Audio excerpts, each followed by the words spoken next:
Welcome back to Margaritas in Paradise. Hey, today I have a topic to kind of go over with you, and it makes you think a little bit, but it's concerning on what you need to survive here.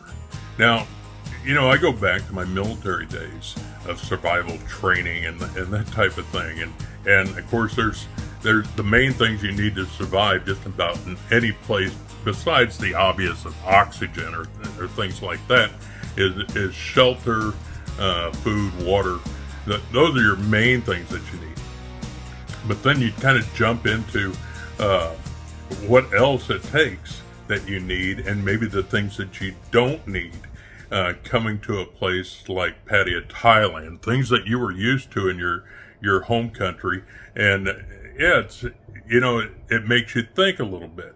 For me, I came over here seeing that I didn't really need everything that I had back in the U.S. I had a friend of mine, John, that always talked about he wanted to get down to be able to live out of a suitcase. So he was willing to give up his worldly personal collection of his stuff, okay, to get down to the suitcase level, become that minimalist. And at one point in my life, I even tried to do that to a certain extent. When you come here and you see how people in general live here, if you're coming from, let's say, the U.S. or Europe, and you're used to this grand home, let's say it's 1,500 square feet or more, okay. When I left, I was living in almost a 3,000 square foot home, and I had rooms in my house that I hadn't been in for a long time. It wasn't on a regular basis that I would go into those rooms, and literally my house had dust webs.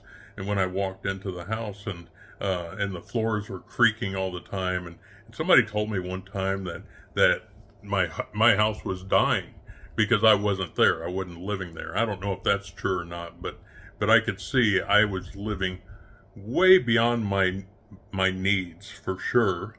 And when I decided to pull that plug and reduce, I mean, it was I've talked about this before. It was just a relief, ton of weight taken off my chest to be able to get out from under that sort of thing, and then make the transition coming to Thailand.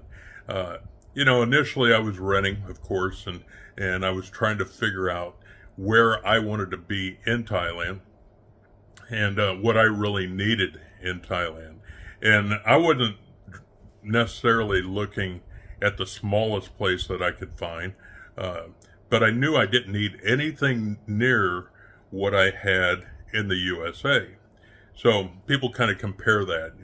People talk about all the time that my condo, which I'm thrilled with, I love it so much, but people compare my 48 square meter condo to, let's say, a shoebox, okay, a upgraded hotel room or something like that.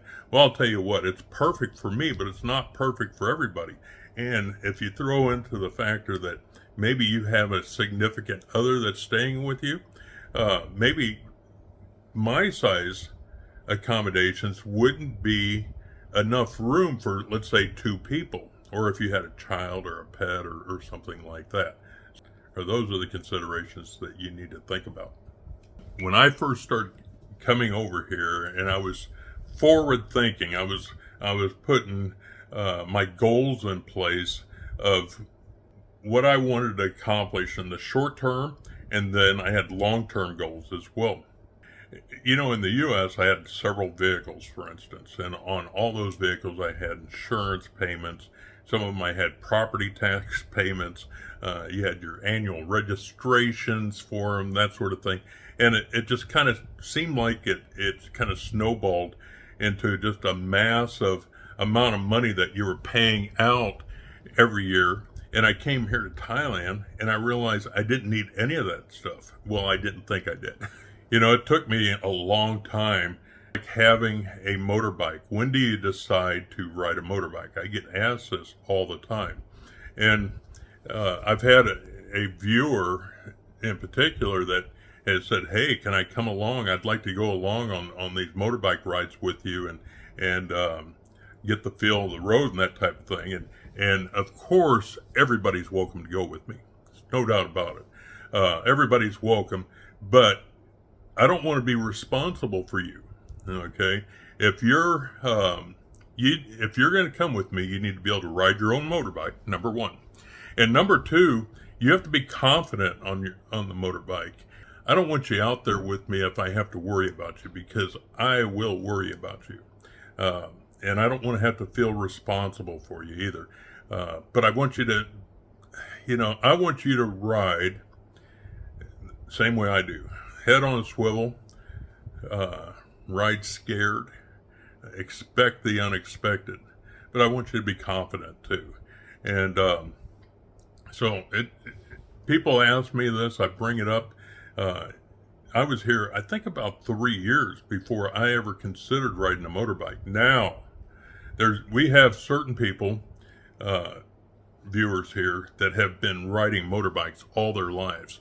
I have several regular guys, and you know who you are that talk about you have these big Harleys and the touring bikes and that type of stuff, even here in Thailand.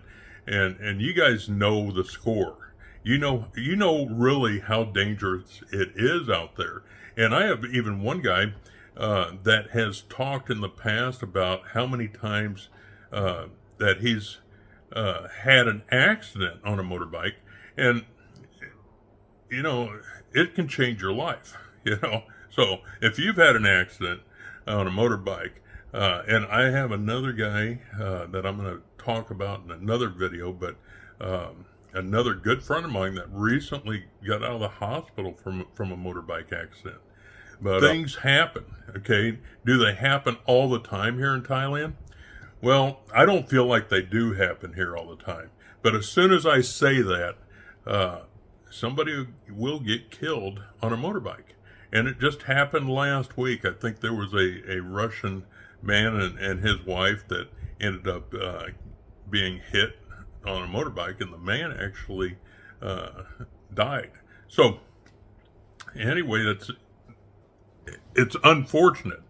And that's the reason why, if you decide to ride a motorbike, you have to take responsibility for your own actions, number one, okay? And you have to, really expect the unexpected. Am I trying to scare you? Maybe a little bit, all right?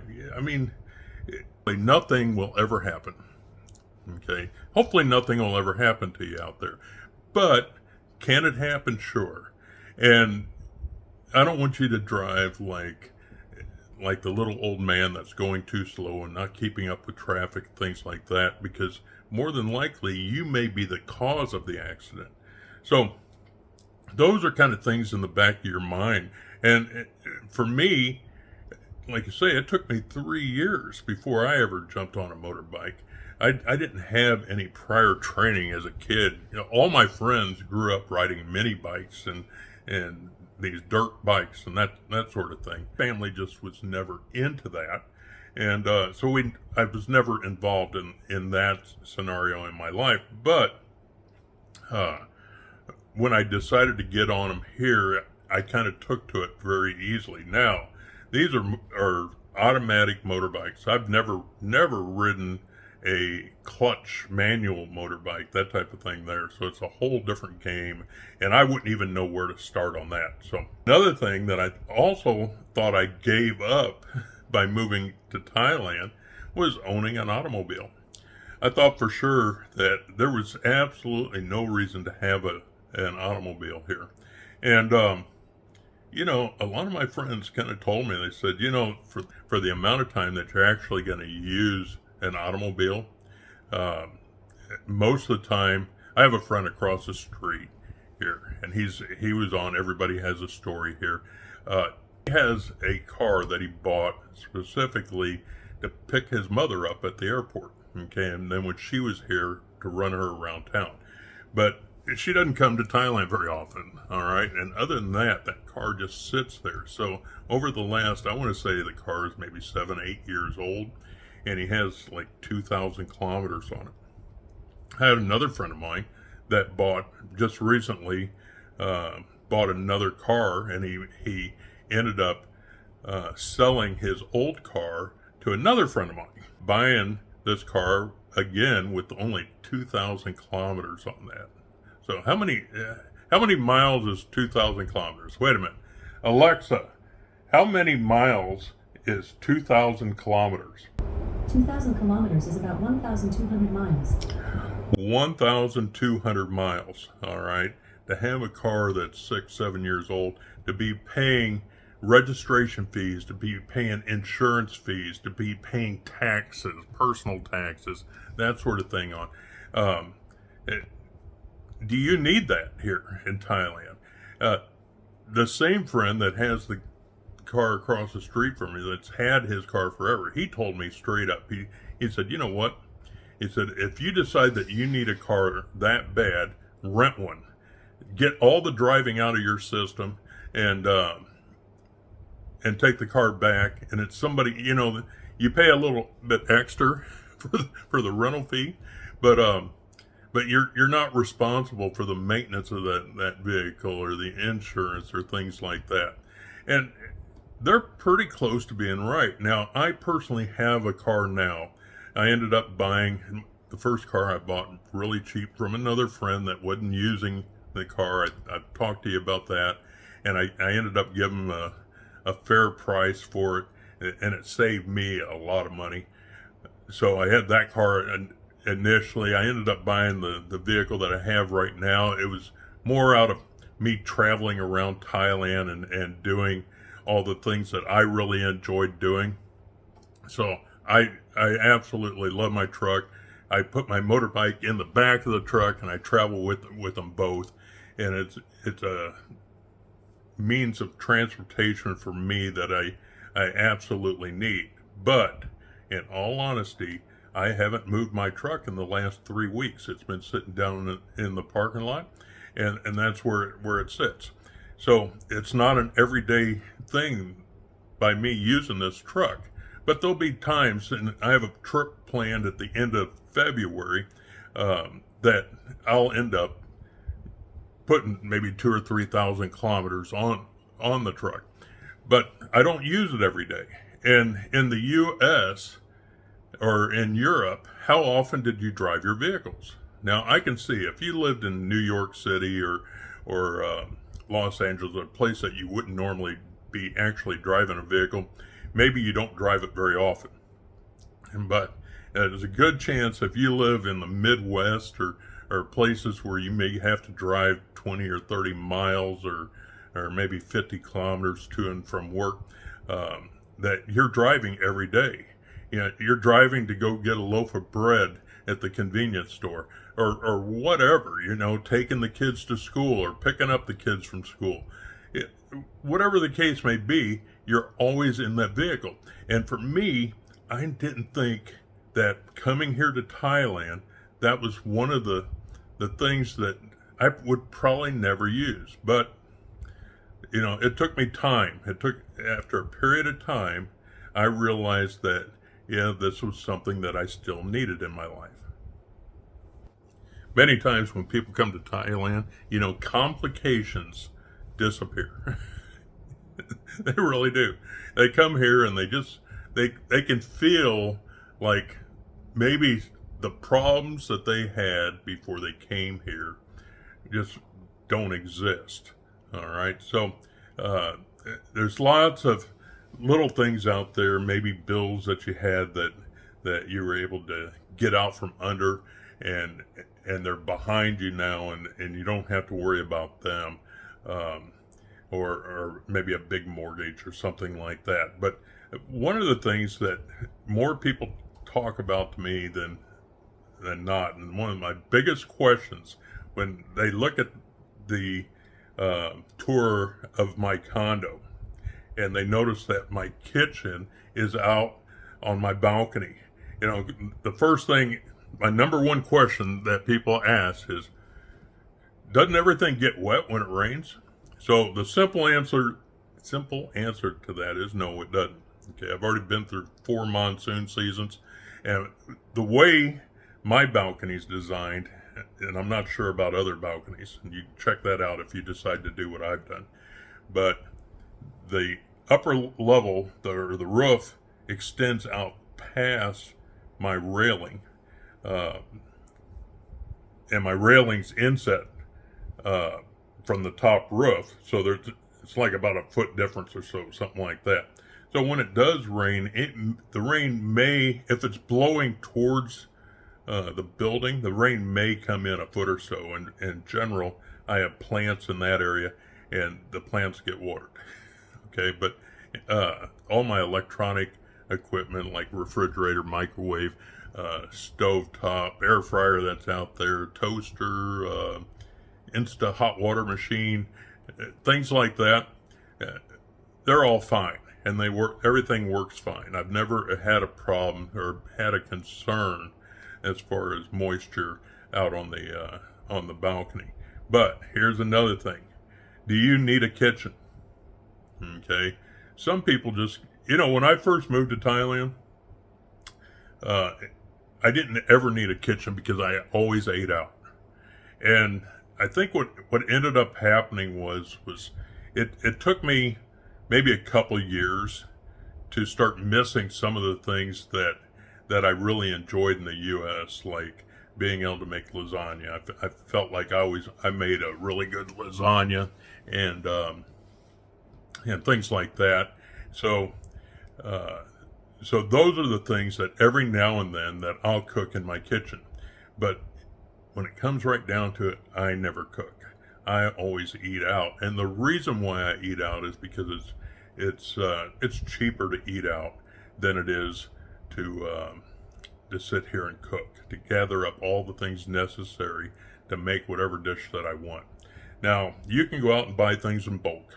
Don't get me wrong, and I still go out and buy my fruit, my vegetables, and that type of stuff, and keep them here because those are the things that I want to snack on. I want to snack on healthy things and continue my weight loss. All right, so those are the things to think about. What are the things that you would have normally had in the country that you came from that you bring to Thailand, and do those complications in your life still exist here? And I'll tell you what, 90% of the complications I had in my previous life don't exist anymore. They really don't. And I'll tell you what, I had a surprise today. So I got this envelope in the mail, and what does that look like to you? And notice where it's from. All right, so it's a check, and the check is U.S. Department of Treasury, the IRS.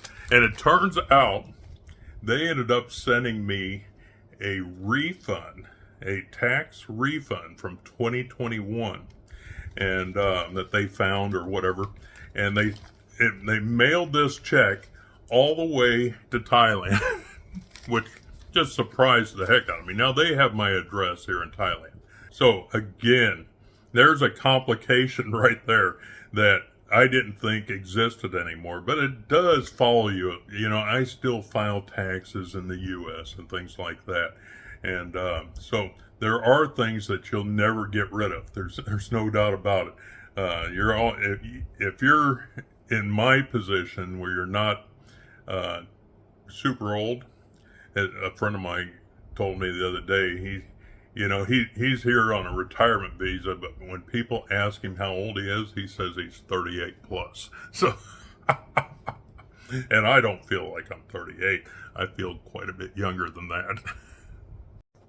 So when we're talking about survival things, and again, going back to the old training of what you need to survive here in Thailand, all right, shelter. Okay, and of course you need water, and you need oxygen. And when you're talking about water, that includes food, nutrition. All right, but there's more to it than that. To enjoy the shelter that you need here in Thailand, you have to have money. And so we've talked about this before. You don't come here broke. You have to be able to come here and be able to maintain certain livelihood and feel comfortable doing it. We've talked about Warren, my neighbor upstairs, before, and even though he is comfortable, he is in a survival mode, and he doesn't do anything extra, and he doesn't really even socialize, because when you socialize, that takes money, and he knows it. So if he is socializing, he's doing it in a way that it's a conversation down in the lobby of this building, or passing in the hallways, or maybe just sitting out at the beach. He goes to the beach just about every day. But those are the ways that he allows socialization into his survival kit. And so that's the last thing I'm going to mention is you need friends here. And a good reminder was meeting two people in my building just in the last week, and they've improved my life tremendously. And I'm gonna call them out on this one here. A lady by the name of Paige and a guy by the name of Michael. Okay, and they've followed me for a long time, but they ended up buying a condo in my building. All right, so I ended up meeting them here, and then just in the last day or two, they had ended up bringing some of their friends. That was a group from another channel. Now I'm not a member of the channel. I'm going to definitely look it up. And so they have this separate group, and they've took it upon themselves to create a coffee club, that type of thing. Or sometimes they just go out to dinner together or things like that. And so they've already networked this group of people in the short period of time that they've been in Thailand. And that's super important. That just shows you what is available here. Because people here in general, I mention this all the time, that you have this melting pot of an international flavor. Okay, there's people from all over the world here. And if you were at my birthday party last week, you wouldn't have believed. We probably had at least, we had, what was it, 60 some people there. And I would suspect there was probably 20 different nationalities represented. I'm not sure. Maybe I should try to think back and count that up or something. But yeah, it's just amazing. So there's people here that want to make friends with you. People are hungry for companionship, and they know that if you live a life here that's by yourself, that's alone, you're not going to be happy. And the one thing that you have to know is, if you're going to live here successfully, you need to be happy. You really do.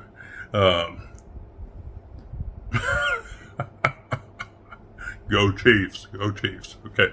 So anyway, life is good. All right. Let's see. If you haven't done so already, make sure you give me a big thumbs up, that you're hitting that subscribe button, hit the little bell next to it for future notifications of videos that are coming out.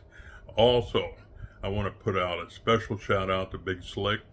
Now, you know who you are. I appreciate the drinks, and I also so much appreciate you sending money for the stray animal project that I had going on during my birthday. Way beyond anything I would have ever imagined, and I definitely appreciate you. Thank you very much. And again, another shout out. I'm not trying to overdo this, but I think they're necessary. The other day, again, we were talking about Michael and Paige, but we ended up meeting them over at Leo's, and I talked about Leo's before, over at Park Beach Condominiums, and they brought some friends of theirs, David and Dennis. So big shout out to David and Dennis. You guys are awesome, and David's, well, it doesn't matter. Why? Thank you guys for coming out and touching bases, and and the drinks and everything. So it's much appreciated. Another shout out to James. James showed up at Leo's just last night, I want to say, and he bought me several drinks. Anyway, I definitely appreciate it. It was really good to meet you. I hope to see more of you in the future. And yeah, anyway, we'll press on. One of the things that people ask me all the time about living here in Thailand is whether or not that I miss my friends and family and things like that. And the answer is yes. I absolutely miss my friends and family. I can tell you now, and I guess it's with the advancement of technology and things like that. Things like Facebook Messenger, FaceTime. We have another app called Line that we use a lot here in Thailand. And so I contact my family all the time on video chat. And anymore, I probably only talk to my father, for instance, maybe once every 2 weeks or so. It used to be every week. And my sister, once a month or maybe once every couple months, kind of depending on how busy both of us are in our lives. Don't get me wrong, I would talk to them every day, but I know they have a life to spend. But that's the nice thing about technology here and the availability of being able to do things that are really important to you, reaching out and enjoying your life and making sure the people that are really important to you know exactly what you're doing, where you're at, and yeah. Anyway, it's so that's a big thing in itself. All right, well, that's all I have for you in this video. I hope to see you in the next video. Go Chiefs! I was watching the news the other day, and a TV anchor news person that was retiring or something, he said something that kind of stuck with me a little bit. Don't give in to the lies. Anyway, life is good. Life is what you make it. All right.